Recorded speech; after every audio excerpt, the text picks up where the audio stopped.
When we die, our soul departs from our body.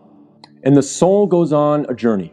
And that is when the soul descends into the grave to be reunited with our bodies. And when the soul is coming down, it witnesses the janazah, the funeral. And your body is laying there on the ground, wrapped up, getting ready to be buried.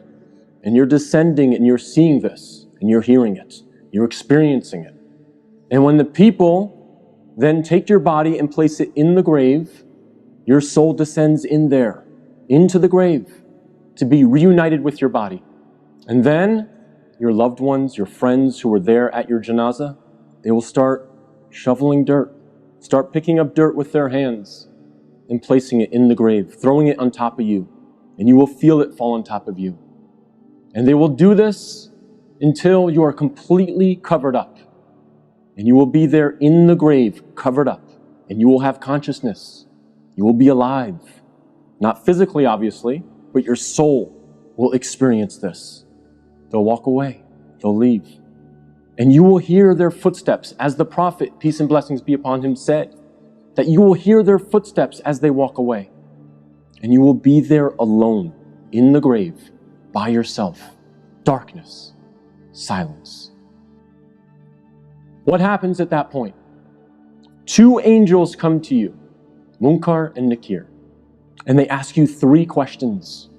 Perhaps the most important questions you will ever be asked, and the three most important questions you will ever answer.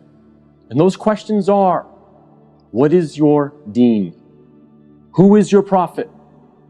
And who is your Lord? And if you answer these questions correctly, all three of them, your stay in the grave will be one of peace. You'll have peace. You'll have pleasure. Until the day of judgment, when the horn is sounded and you are raised up out of your grave. But if you don't answer these questions correctly, all three of them, your stay in the grave will be full of pain. So we must answer these questions correctly. But here's the problem. A lot of us say to ourselves at this point, I'm good because I'm a Muslim and I know the answers to these questions and I'll answer them correctly. This is a problem because the answers are not given, as many of the scholars say. The answer is not given with your tongue. The answer is not given with your brain. The answer is given with your heart. What is in your heart will come out at that moment. If you lived your life not really striving to be a Muslim, a true Muslim, trying to practice